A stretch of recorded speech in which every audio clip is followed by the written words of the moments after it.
C'est plus d'1,4 milliard de francs CFA qui ont été débloqués par le gouvernement de la République du Congo dans le cadre du projet Lisungi Système des filets sociaux, notamment dans la mise en œuvre de son programme d'activité génératrice des revenus PAGER pour le financement de près de 8000 micro-projets en faveur de 7403 ménages bénéficiaires résidant dans les départements de Brazzaville, Pointe-Noire et dans le Poul. Ces intéressés sont reconnus très pauvres et très vulnérables par la communauté et inscrits au registre social unique RSU. Ils bénéficient de 250 000 francs CFA, le montant d'un micro-projet, avec un décaissement en 2 tranches sur la base d'un plan d'affaires. C'est le Premier ministre Clément Mwamba qui a procédé au lancement officiel de l'opération de paiement de ces allocations qui leur sont destinées. Question de prouver à la face du monde la volonté du gouvernement de lutter contre la pauvreté au Congo-Brazzaville à travers l'une de ses stratégies de lutte qui se résume par le versement des allocations afin de soutenir les ménages pauvres et vulnérables à développer des activités productives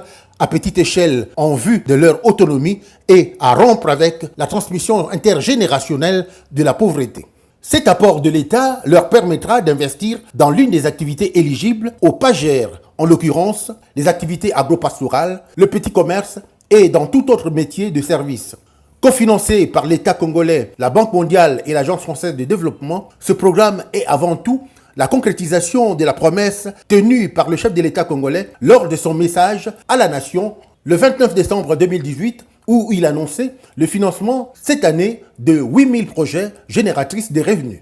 Selon les projections, le travail en cours,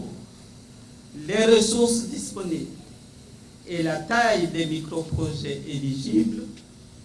nous allons atteindre environ 10 000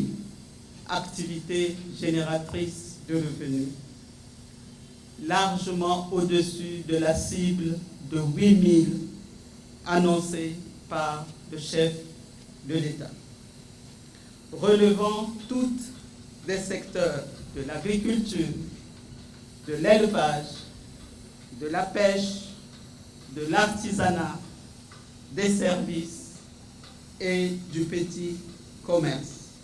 Cet événement d'une grande portée sociale et économique a servi également d'occasion pour le ministre en charge des Affaires sociales et de l'action humanitaire d'annoncer l'extension du projet Lisungi au département de la Likuala d'ici la fin du premier trimestre 2020. Signalons que le paiement de ces subventions aux bénéficiaires est assuré par la Banque postale du Congo, BPC, à travers ses agences.